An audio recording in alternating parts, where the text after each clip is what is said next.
you, we have a vocal selection by Mr. Eddie Ding. I'm trying to see if Eddie is present with us at this time. Eddie is not here at this time. Nope. One moment, please. One moment.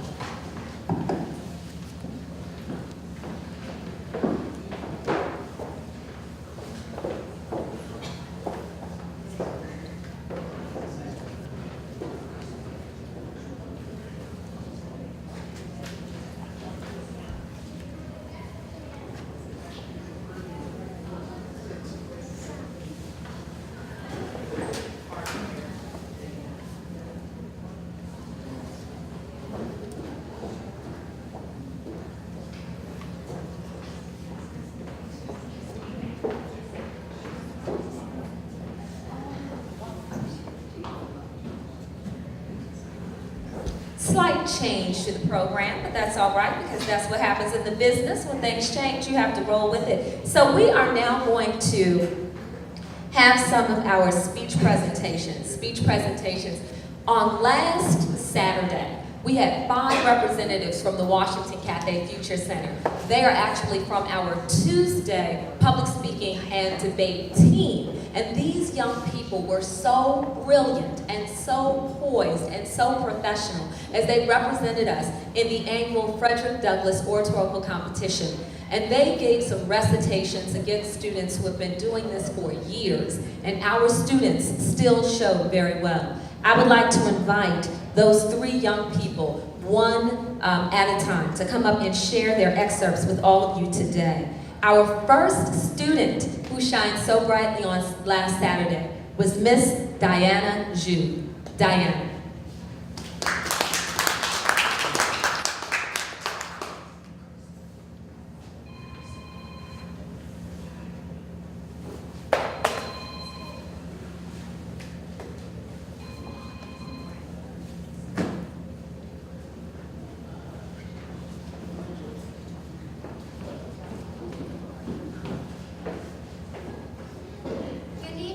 My name is Diana Zhu.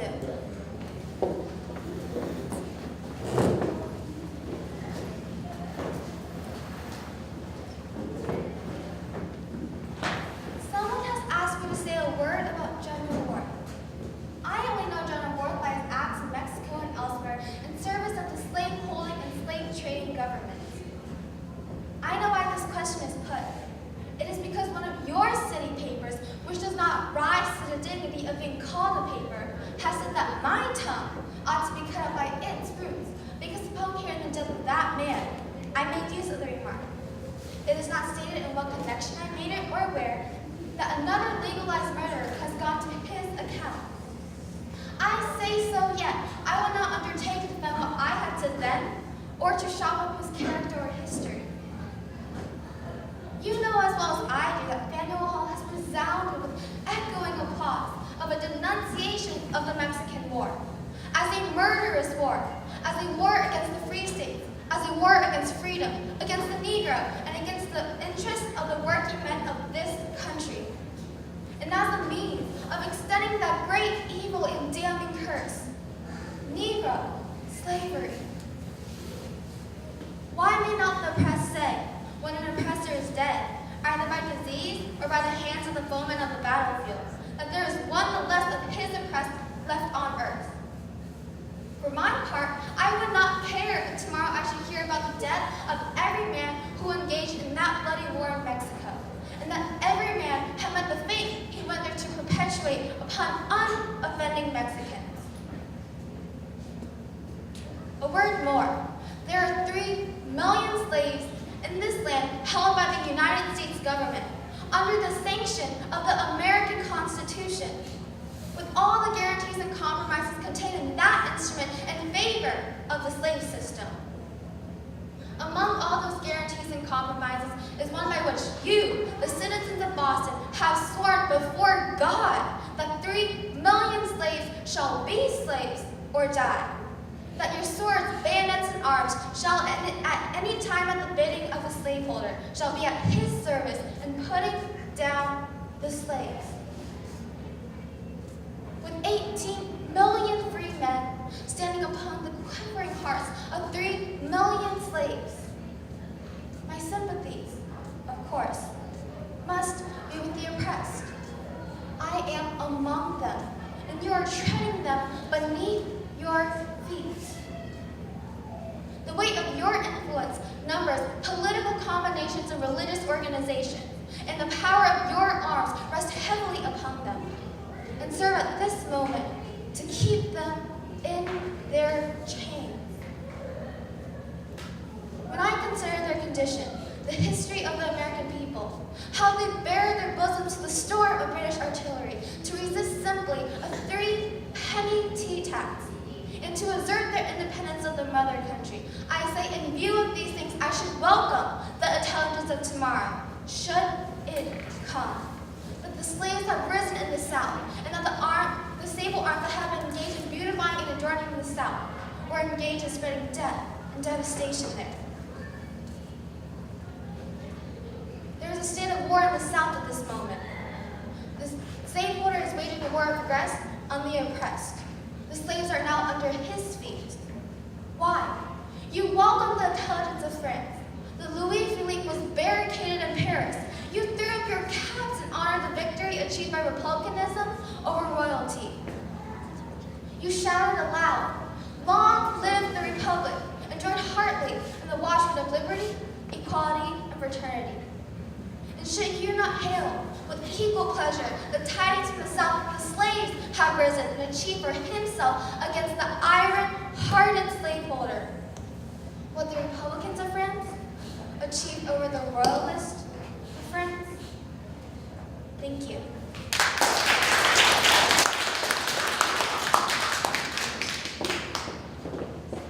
Thank you so much, Miss Diana. So proud of this young lady right here who's worked so hard. Now, I want you to imagine Diana and her 2 counterparts performing these extensive excerpts on a stage where there is one spotlight shining down on them and the rest of the room is completely dark. That's what they faced on last Saturday. It was so daunting and so intimidating, and Diana and the other students who represented WCFC shined so amazingly bright. Diana, thank you so much for your contribution on today.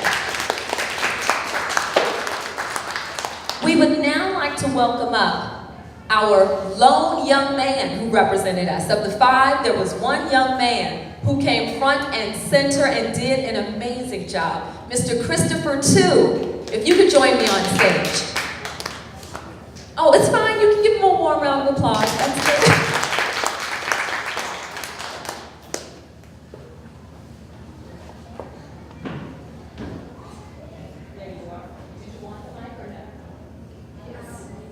Oh, he doesn't need it. Pardon me?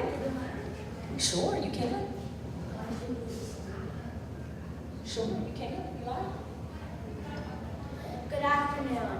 My name is Christopher Tu, and today I will be reciting the speech, Men of Color to Arms. When first the rebel cannon shattered the walls of Sumter and drove away its starving garrison, I predicted that the war then and there inaugurated would not be fought out entirely by white men. Every month's experience during these dreary years has confirmed that opinion. A war undertaken and brazenly carried on for the perpetual enslavement of colored men, called logically and loudly for colored men to help suppress it. Only a moderate share of sagacity was needed to see that the arm of the slave was the best defense against the arm of the slaveholder. Hence, with every reverse to the national arms, with every exulting shout of victory raised by the slaveholding rebels, I have implored the imperial nation to unchain against her foes her powerful black hand. Slowly and reluctantly, that appeal is beginning to be heeded. Stop not now to complain that it was not heeded sooner. It may or may not have been best that it should not. This is not the time to discuss that question. Leave it to the future. When the war is over, the country is safe, peace is established, and the black man's rights are secured, as they will be. History with an impartial hand will dispose of that and sundry other questions. Action, action, not criticism, is the plain duty of this hour. Words are now useful only as they stimulate to blows. The office of speech now is only to point out when, where, and how to strike to the best advantage. There is no time to delay. The tide is at its flood that will lead on to fortune. Now or never, from east to west, from north to south, the sky is written all over. Now or never, liberty won by white men will lose half its luster. Who would be free themselves must strike the blow. Better even die free than to live slaves. This is the sentiment of every brave, colored man among us. There are weak and cowardly men in all nations. We have them amongst us. They tell you this is the white man's war, and you will be no better off after than before the war, and that the getting of you into the army is to sacrifice you on the first opportunity. Believe them not, cowards themselves. They do not wish to have their cowardice shamed by your brave example. Leave them to their timidity, or whatever motive may hold them back. I have not thought lightly of the words I am now addressing you. The counsel I give comes of close observation to the great struggle now in progress, and of the deep conviction that this is your hour and mine. In good earnest then, after the best deliberation, I now, for the first time during this war, feel at liberty to call and counsel you to arms.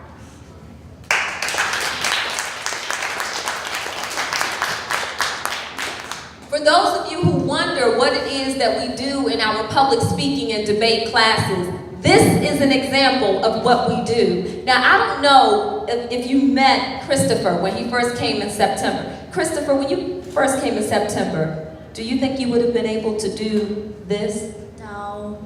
What changed between September and now? Well, first I was like really shy.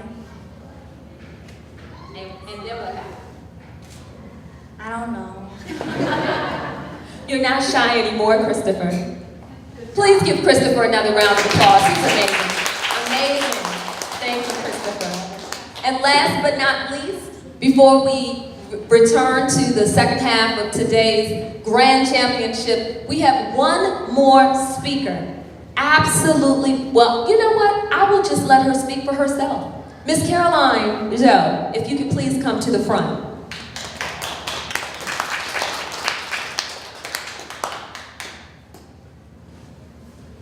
Would you like the microphone? And she is also rejecting the microphone. All right, I love this. Okay, Caroline, it's your stage. Good evening, everyone. My name is Caroline Zoe. I attend Cold Spring Elementary School. Exclusive service or exclusive mastery is not good for the moral or mental health of any class. Pride and insolence will certainly be developed in one class, and weakness and servility in the other. The colored people, to be respected, must furnish their due proportions to each class. They must not all be masters or all servants. They must command and be commanded.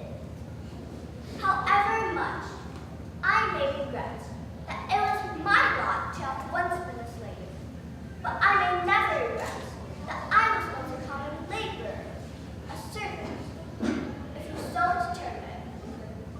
I felt myself as much as a man then, as I feel myself a man now, for I had an ambition above my calling. I was determined then, as I have been ever since, to use all the honorable means in my power to rise to a higher plane of service as soon and as fast as that should be possible. My philosophy of work is that a man is worked upon by the upon which he works. Some work requires more muscle than it does mind.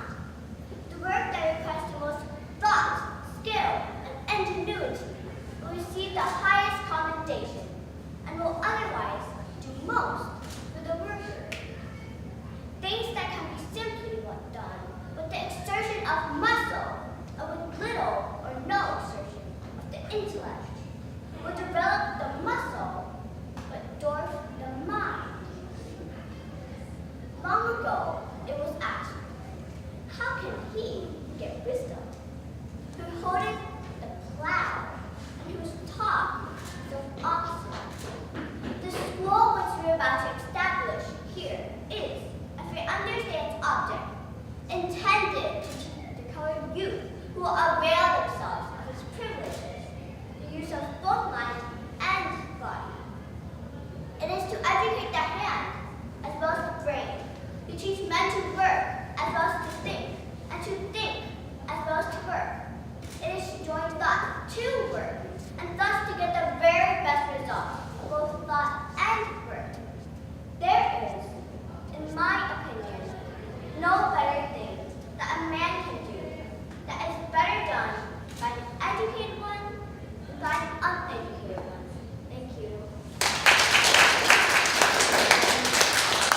These are your children, ladies and gentlemen, your children. Thank you so much, Miss Caroline. If you all can just give me 1 minute, I'm going to ask these two teams to return to the stage and for our judges. But please give those 3 young people another round of applause.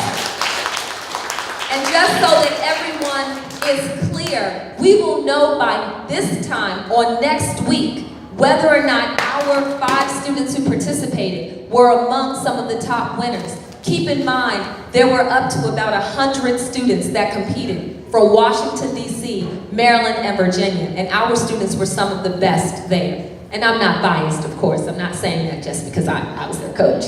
But they were extraordinary. We'll know this time next week whether or not they actually won. So just give me 1 moment.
We are now ready for part 2. Audience, are you ready for part 2? Are you ready for part 2?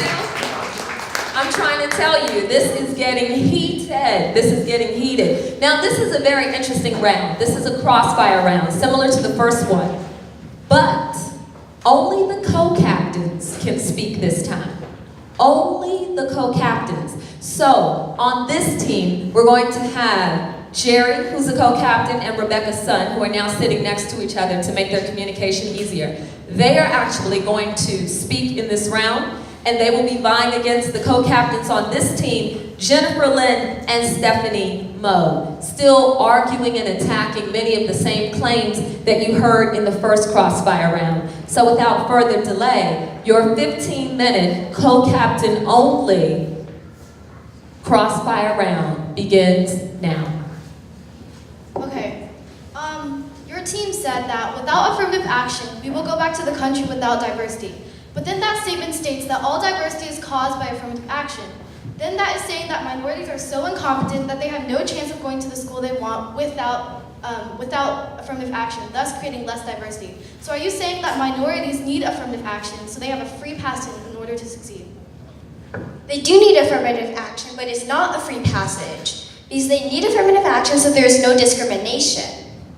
However, they still can get it through their own effort. They don't need it if they really want to go to the school that they choose or the workplace, then they can work hard for it, and they won't have it. They don't need an easier path to get in. They do work hard, but some of them come from different backgrounds. As I said before, historically, Caucasians have been a lot richer than minorities in the US and have gone to better schools.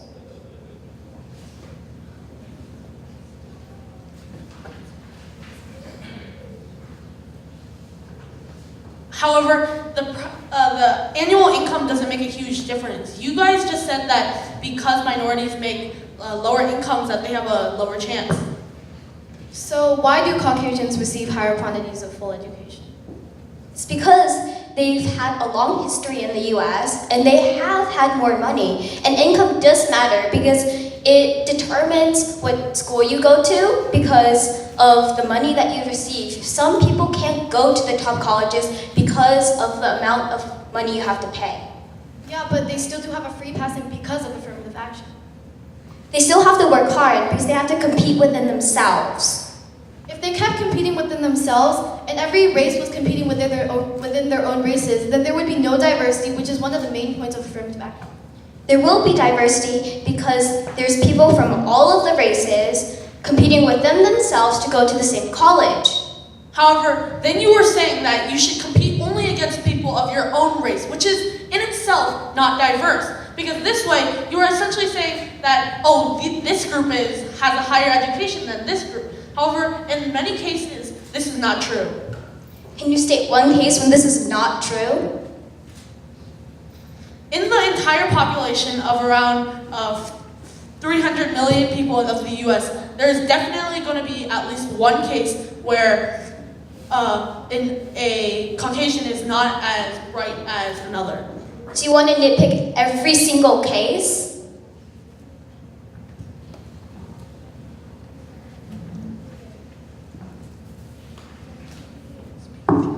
You're still competing against people of your own race. You should be competing against people as a whole if you want to go to the school where you want to increase diversity. But they come from different backgrounds, so you need to consider each race differently. So you still should make them compete against them as a whole. Their background in this case doesn't matter as much because are you guys inferring that the background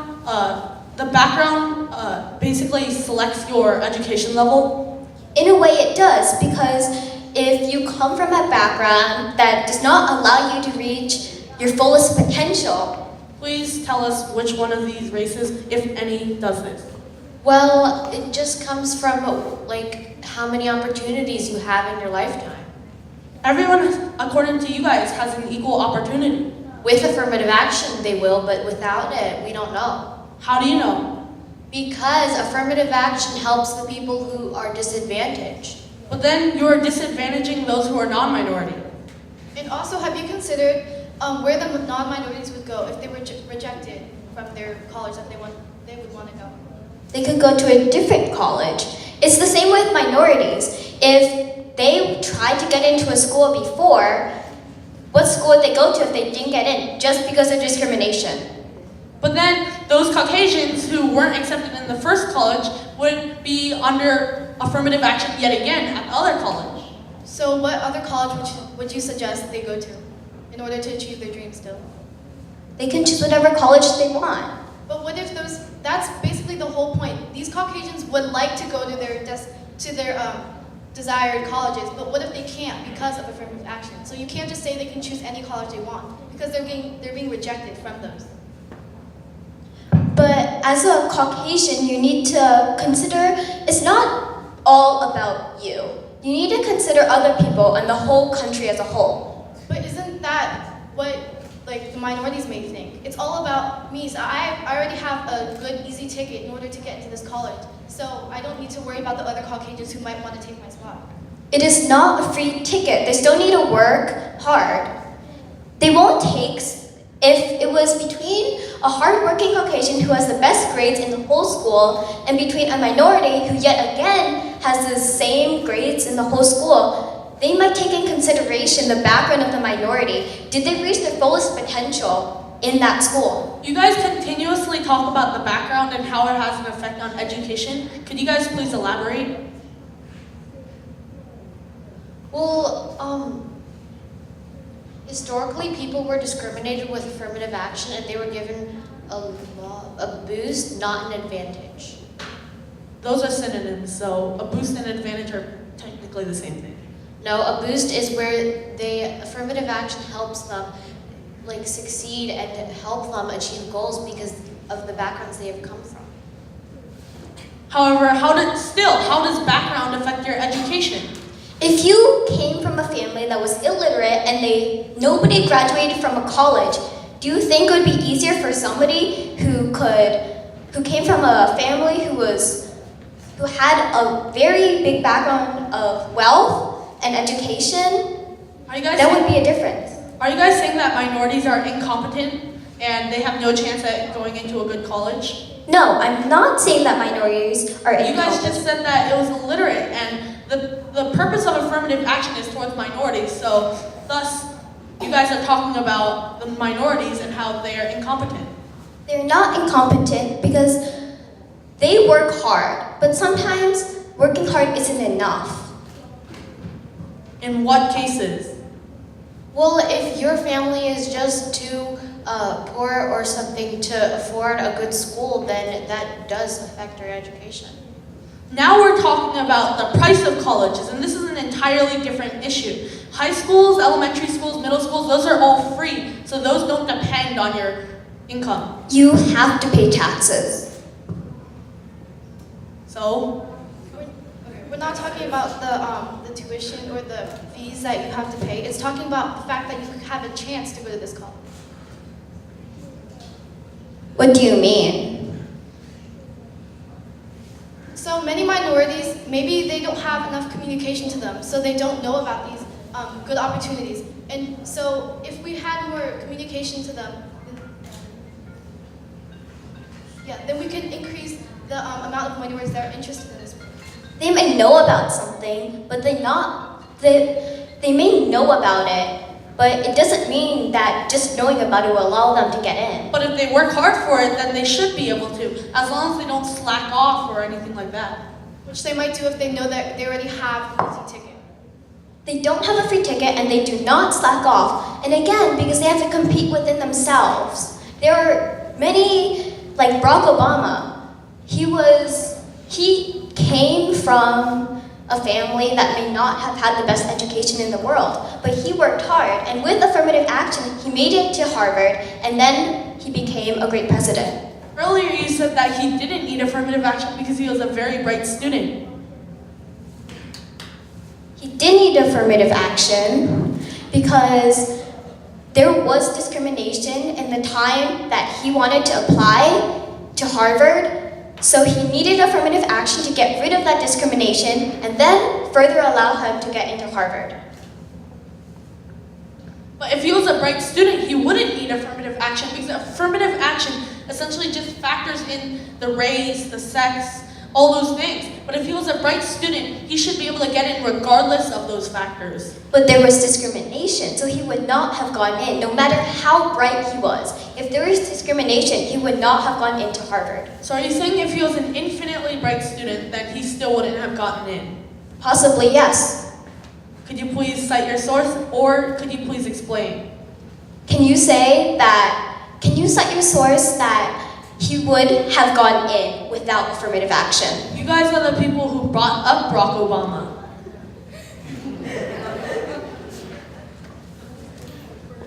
Barack Obama was an exceptionally bright student, and yes, we did mention him as an example that shows that affirmative action can allow people to reach their fullest potential. But still, earlier you guys said that he wouldn't have required affirmative action to make it into Harvard.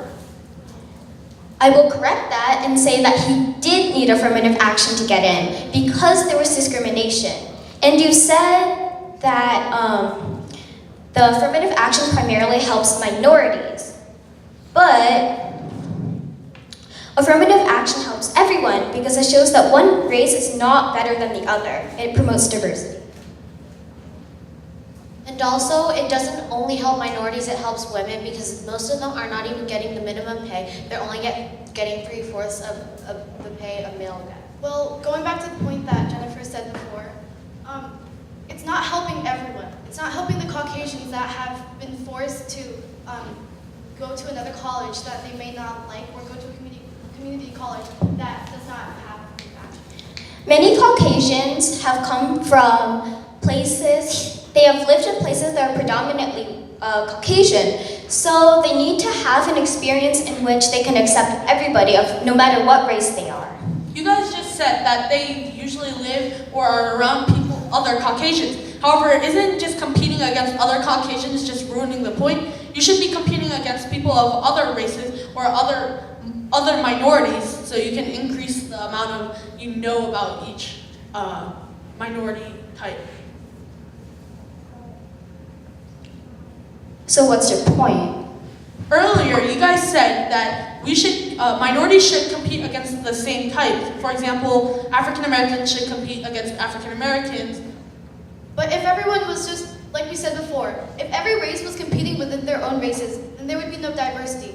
The one race could not compete with another race because you said that they're trying to choose the best of the best, so they would only be competing within their own race, which is not diverse.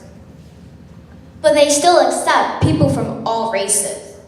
However, you are competing people from the same race, so you are essentially picking the best of the best of each race, which wouldn't make it as diverse as possible. Well, even after they get in or get accepted, they will have to learn how to work with other minorities, which is usually a good thing.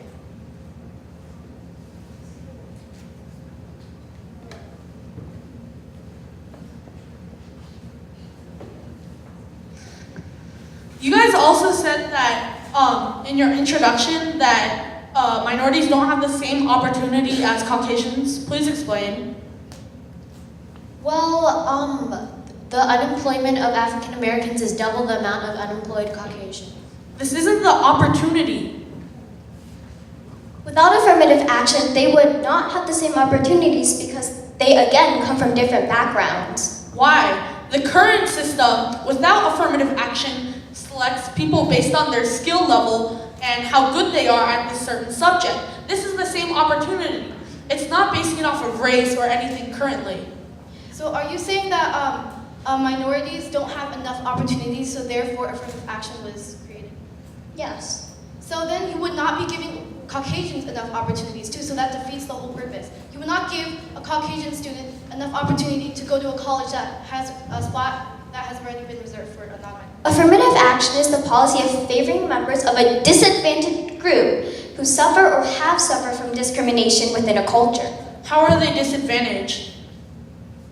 Well, they may have come from a different background, and that causes discrimination. How does the background affect the level of education and discrimination? Because if you come from an illiterate family, they may not encourage you to go to a good college or even finish school. So now are you again assuming that minorities are incompetent?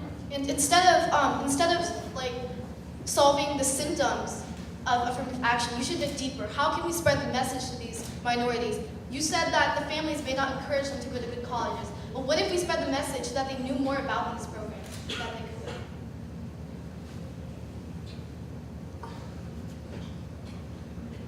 go? Okay, so you also said that it was promoting, again, you said in the intro, I believe, you said that it was promoting discrimination.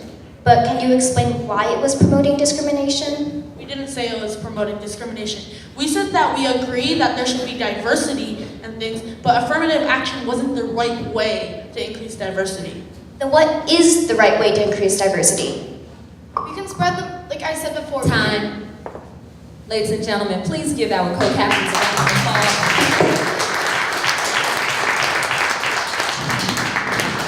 That was a tough round, don't you think? That was pretty tough? Yes? No? Pretty tough? But I think our co-captains represented themselves well. We are now going to move directly into our statements. It's actually the judges' curveball. So this time it's different from the competition that we had in November. In November, the judges were only allowed to ask one question. Today they will be asking two. One question of the affirmative and one question of the negative team. So this is going to be the great equalizer. Both teams will have an equal opportunity to defend their beliefs. Yes? It's going to be 4, because unfortunately our 5th judge is not in attendance today. Okay, all right, very well. So we are going to start with the affirmative team, as is tradition, or judges you can choose, but typically it's the affirmative team. Mr. Michael Hicks will begin with you. Okay, this question is for the affirmative side.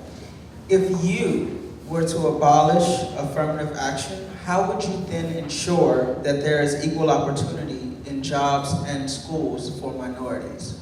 Well, we would attack the problem at its Well, we would attack the problem at its base and try to increase education so affirmative action isn't necessary for them to achieve the same potential as Caucasians and non-minorities. And my question for the negative side is, you stated how affirmative action works when it comes to schools. Can you give me some more examples of how affirmative action will benefit minorities in the workplace? The reason that they were able to get into the workplace was because of affirmative action. And because of affirmative action, they were able to get into schools that helped them get to the workplace. Thank you. Ms. Denise Johnson. For the affirmative team. You mentioned in one of your arguments, you gave an example of the University of Florida and how once they moved away from traditional affirmative action practices that there was an increase in minority students at the school. Based on your research, what information you may have, what do you think contributed to this rise outside of traditional affirmative action practices?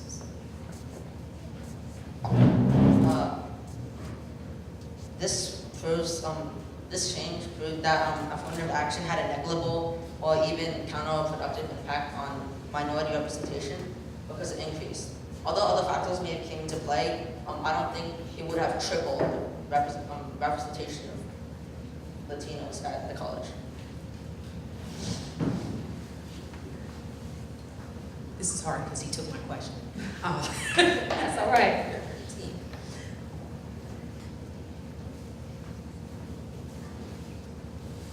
In your research, did you come across any information, since the affirmative team repeatedly has talked about the negative impact on Caucasians because of affirmative action. In your research, did you come across any information that specifically stated that the practice of affirmative action had any profound negative impact on the social or economic well-being of Caucasians in America? Yes, Caucasians were some of them were not able to get into the colleges they wanted because of affirmative action. But that promotes diversity because the minorities that the college reserved spots for, that helped them get a more successful life and it boosted their chances at getting better. But was there any other research that said this impacted them negatively in the same way that it would a minority who would not get certain education or a job due to it? No, we did not find such research.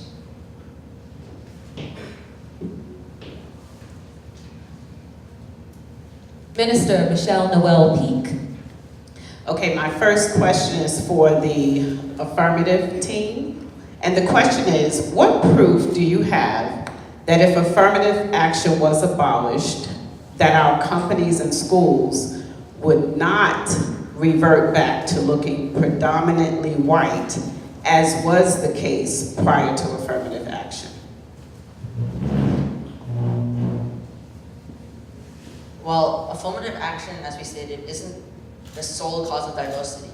So eliminating it wouldn't eliminate all the diversity that it's brought. Its effects will still be lasting. Okay, the next question is for the negative side. So besides affirmative action, what else could we put in place to prevent discrimination in the workplace and in our schools? I know that's an unusual question for you guys. But just curious, have you thought of any other things that could be put in place? Some other ways we could personally fix discrimination is by knowing our rights and knowing what's right and what's wrong. Many people think that Caucasians are more superior than other races, but that's not true because everyone should be respected equally and no one should be stereotyped based on their race or their gender, and it should be more based on your talents and who you really are. Mr. Christopher Shelton. So this question is for the affirmative team. You mentioned that an alternative to affirmative action would be to increase communication. Why do you think this communication is lacking among minorities? And also, when you say that communication is lacking, does this also imply that this communication is focused primarily on Caucasians? Could you repeat the last part of the question? You said communication was lacking among minorities. Does that imply that communication is primarily focused on Caucasians? Well, the communication is lacking primarily because of discrimination. These minorities didn't get the same opportunities in the past, so they don't have the same experiences to share with their children. Caucasians have a past of having more opportunities, so they would have more experiences and more communication to share with their children. This question is for the negative team. Could you elaborate more on how affirmative action benefits Caucasian women?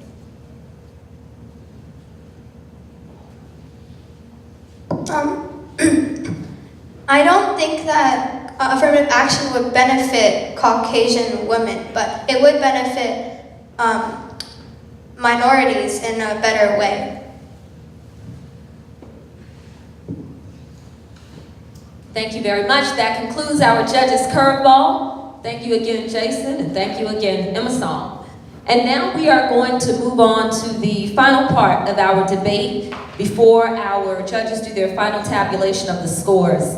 The last part would be our statement of proposition, which is always delivered by Speaker 4. So for the affirmative team, that would be Ms. Rebecca Sun, and immediately when she has concluded, Lucille Wong, you may then stand and deliver for the negative side. Rebecca. Our team stands by the notion that affirmative action is wrong and should be abolished. Instead of creating diversity in the workplace and an educational environment, it only reverse discriminates. It steals a great opportunity for many aspiring and qualified non-minorities. It can't wipe away a racist past, but it's only adding more division in our country. We should be focusing on more ways to foster diversity, both in our educational environments and in the workplace. But affirmative action is not the way to go, because instead of wiping away the past of discrimination, it's only adding more. So this is why affirmative action is wrong and it should be abolished.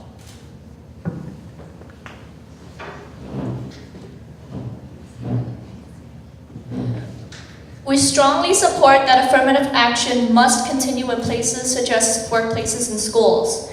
The main goal of affirmative action is for our country to reach its fullest potential.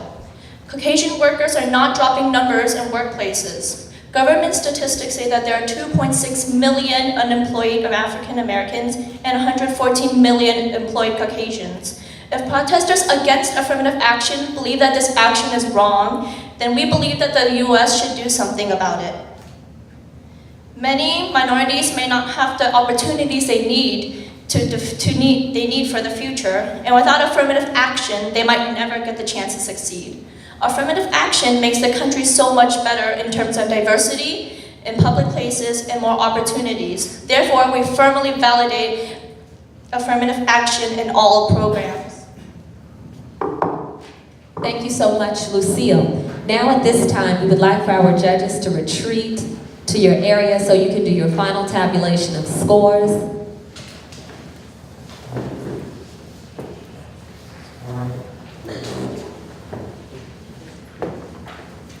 Thank you so much. On your programs, you will see that we are to have a vocal selection by a young man who I'm not sure is present at this time, but we are going to have another piano selection if you would just give me one moment. Thank you.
looks just as quickly like we're right back on track. Mr. Eddie Ding just arrived, and he will be doing a wonderful vocal selection.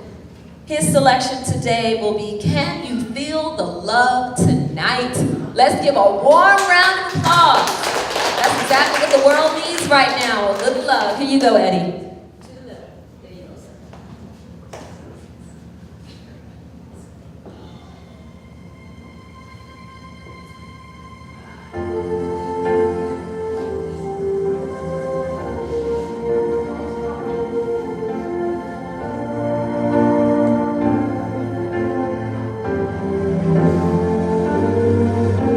There's a calm surrender to the rush of day, when the heat of a rolling wind can be turned away.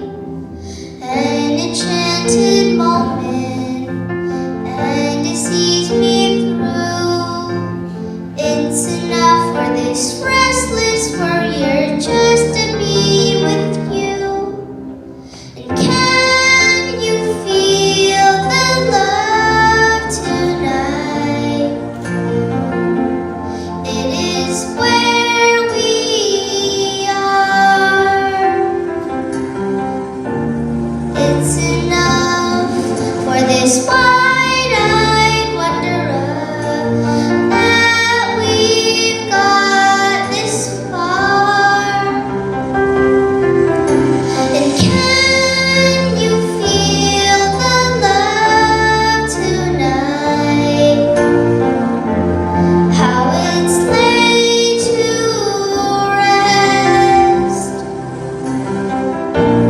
It's enough to make kings and vagabonds believe the very best.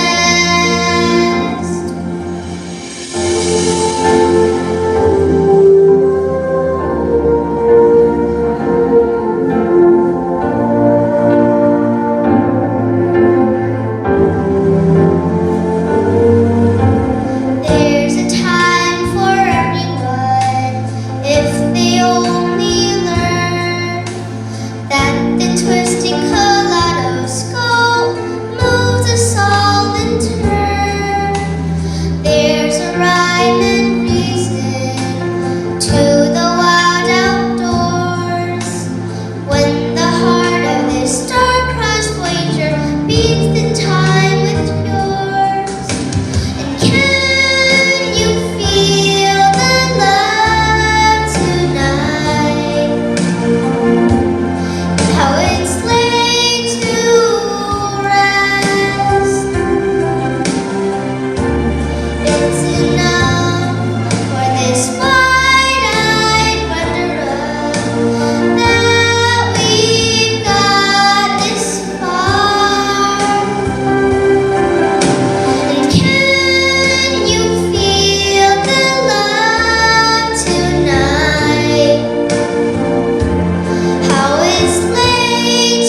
anything, we need a lot more love, don't we? A lot more love.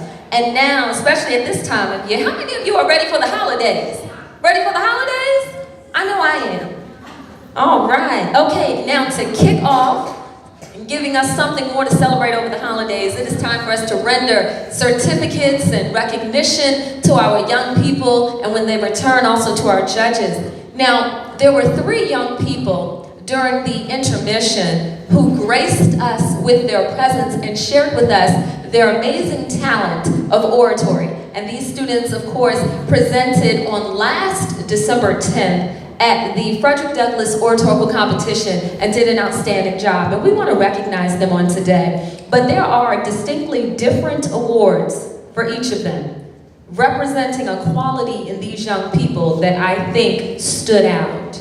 So I'm going to begin actually with Christopher 2. Christopher, if you can join me on stage. It's okay, you can give him a round of applause. How many of you remember what Christopher said when I said, when you first started our public speaking and debate program in September, what was the word you used to describe yourself? It began with an S. Shy. Very shy. Come on over here next to me, Christopher. Compared to the Christopher I saw day 1 of class and the Christopher that we all saw on today, I think he is arguably the most improved oratory student that we have had here at the center. Christopher, I am so proud of you. The young man that I heard today, the young man that I heard last week, and in these weeks preparing for that competition, you were so remarkably poised. You projected so well. You were so confident. And I know that there's just going to be more incredible things to come from you. And I can't wait to be a part of that process and that journey. So I would like to award Christopher 2 today the most improved oratory student of the fall 2016 season. Congratulations, sir. You can stand up with your award and let Mr. Ryan take your picture. Nice big smile. No? Okay. All right, that's his smile. I got it. Thank you, Christopher. And now if I can have Miss Diana Zhu to join me on stage. Now I'm going to tell you a story about Diana, and I hope she doesn't mind me telling this story. Now, Diana has a gift, and I say this, and I heard it the first time she ever spoke in class. She has a gift of when she speaks, she makes you feel like you're right there in her living room. Like you want to just pour some tea and sit back and talk and laugh like you're right there with a good friend. She just has a very calming voice. And that is a powerful thing to have as a public speaker. The one thing that we knew we had to work on with Diana was the fact that she would get into a story and everyone was so excited when she was talking, and then she forget what she had to say. And I remember on last Saturday when she was delivering, she must have started and stopped probably about 4 or 5 times. But you know the one thing this young lady did? She kept going. What a powerful thing. How many times in our life do things stop us, but we have to push ourselves to do what? Keep going. So I just want to thank you for your perseverance. So the student I want to recognize for the most persevering student of fall 2016 season, Miss Diana Zhu.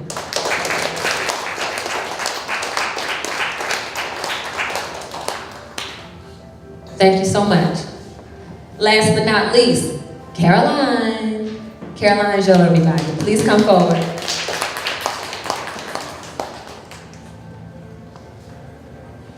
Miss Caroline.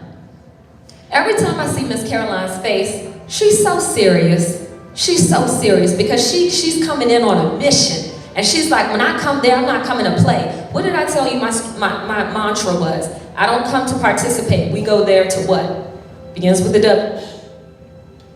Opposite of lose.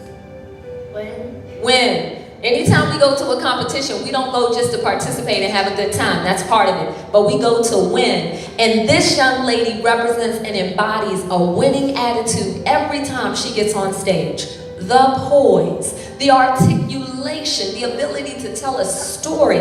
I love it. You're so confident. and I'm so proud of you. So the award for our Tuesday public speaking and debate team class for most superior oratory student of the fall 2016 season, Miss Caroline Zhou, most superior.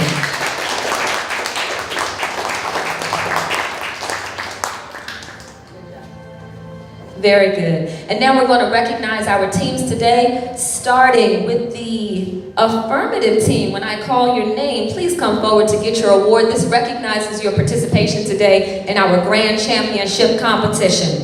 Mr. Jason Hu.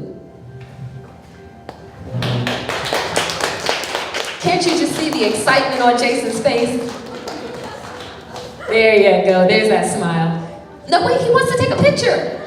Mr. Ryan, can you stand there and give him that with your award? Your award? There you go. All right. And now Mr. Personality himself, Edwin Jang, everyone. Please come forward. Recognizing you for your awesome participation on today. There you are, sir.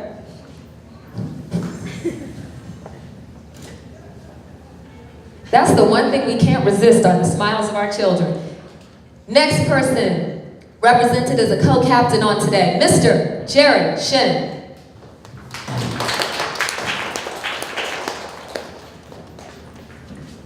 You did an excellent job today, sir. Last but not least on her team, the lone female girl power, represented by Miss Rebecca Sun, everyone. Wonderful job today. And I see our judges have deliberated and they're returning. Here you are, Miss Rebecca. Thank you so much. And thank you, Miss Johnson. I am not going to read this. I will share this and I will find out the winners at the same time we all do. So I'm just going to put that right there, everyone. Keep it folded. It'll be a surprise for everyone. And now we're going to bring up, if they're here with us in the audience today, our alternate players who played such an incredible role in compiling all of the research that these young people had to work with. First, Mr. Jeffrey Chen. You're in the audience supporting your team. Thank you so much.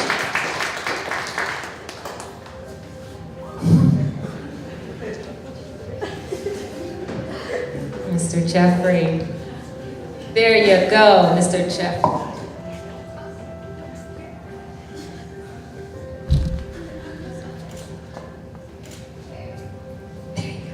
Thank you so much. Another young man who's always willing to step up to the plate when he's needed, Mr. Daniel Lian. Daniel Lian, everyone.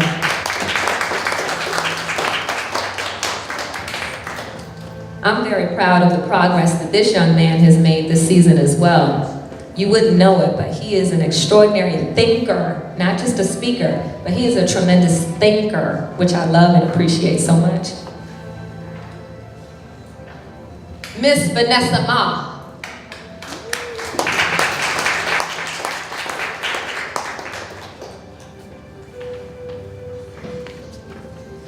Where we have a lot of young women, a lot of girl power on these teams. Excellent. If you could stand there and show your award, there you go. And Reba Zhang, everyone, Reba.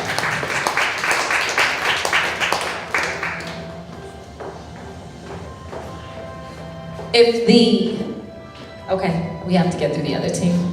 There you go. Thank you so much, Miss Reba. And now for our negative team on today. She represented as one of our extraordinary co-captains, Miss Jennifer Lin. Job very, very well done.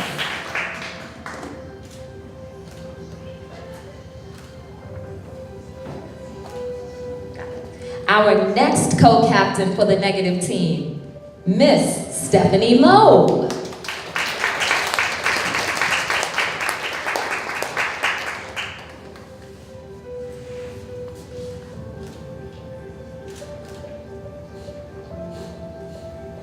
Alrighty, and now we have third in line delivered she did the curveball today. You did a great job. Miss Emma Song.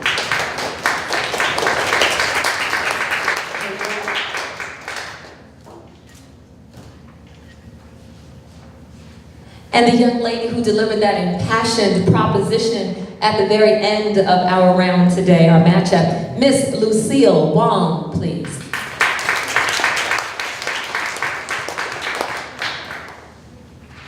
There you are. And now we're moving on. If we can have all of our alternates for the negative team just to come forward, and I will distribute your awards. If Lindsay is in the audience, Lindsay, is she with us today? Okay, we will sit hers aside. She can pick that up later. Miss Elizabeth Fu. Thank you so much for all of your hard work this season, Elizabeth. And here's your award to recognize your participation on today.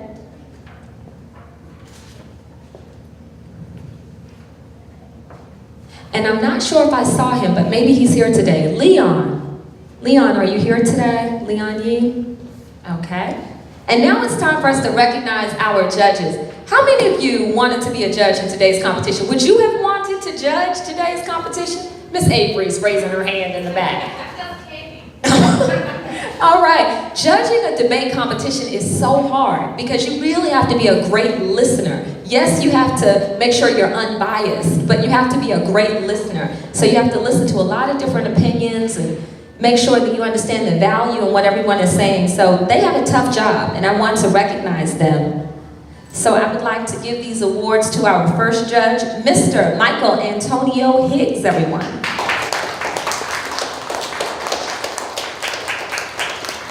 Second in line, Miss Denise Johnson.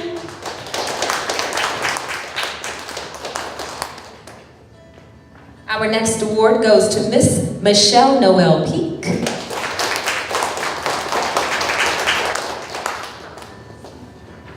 And last but not least, we have Mr. Christopher Shelton. Thank you so much, judges, for all of your hard work on today. Are we ready to find out the winners? Are we ready? Okay, sure, please, get the mic, please. There you go. Is it on? Hi. One thing we wanted to let everyone know is how impressed we are with all of the kids. For all of us, these subjects are being people of color, these issues are important to us, and to hear in this forum others of a different ethnic background discuss these issues with such passion and technical ability and research is important on even a personal level. So they should be commended for all of their effort and everything that they're doing. It's really hard to judge something like this because they're all fantastic. And as parents, you should be proud of every single one. So please give them a hand because I've been talking about them to all of my colleagues and friends since the last debate because it is amazing. So you should be very, very proud of them. This was very hard. Now I have second thoughts about being a judge. Thank you so much, Denise, and to all of our judges. And I echo her sentiment. This is hard. It's hard to be a judge, and it's hard to be a debater, especially when you are this age in these grades debating such advanced topics. These are very mature topics, but your students handled them masterfully. And so now, for the moment that we've all been waiting for, I'm going to unfurl this sheet of paper as dramatically as I can. That wasn't very dramatic. Okay, and so now, for the grand champion, and we have these beautiful plaques that each of them will receive on today, these grand champion plaques. It says here on the tally sheet, the grand champions of our fall 2016 intramural debate is the negative team.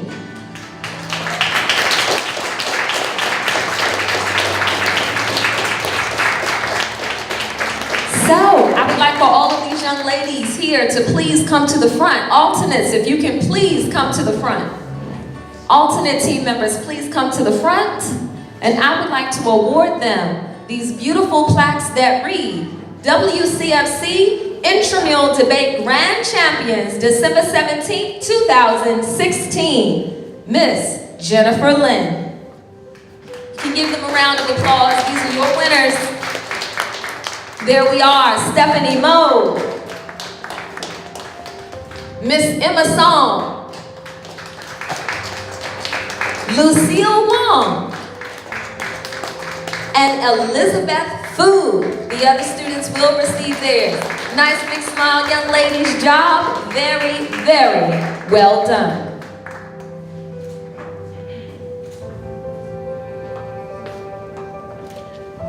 I know parents want to take pictures, so we're going to make sure that everybody gets their opportunity to take their snapshot. These young people have worked very, very hard. All of them.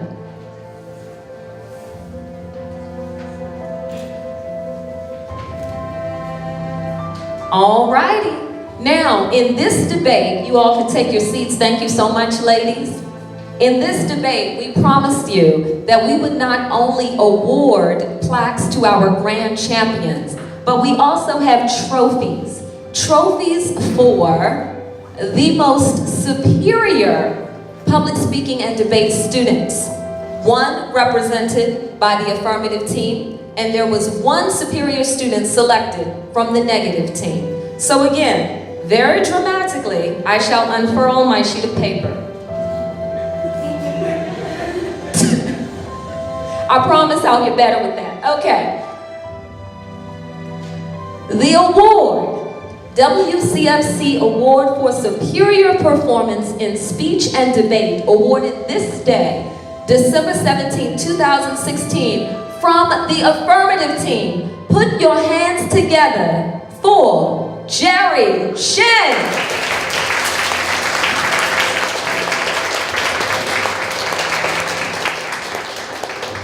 Most superior public speaking and debate student for the fall 2016 season. Very, very well-deserved young man. So proud of you.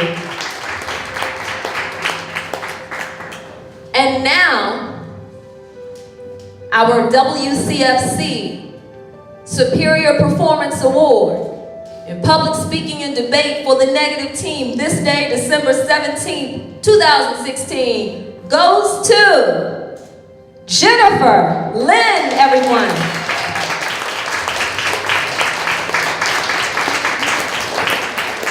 Most superior. That is amazing. That's awesome. Judges, thank you so much for your hard work. Thank you, because I know it was not an easy decision. It was not an easy decision.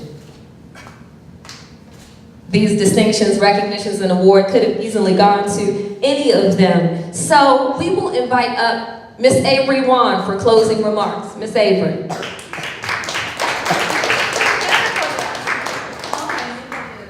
No? You don't want to say? You should have told me in the last night.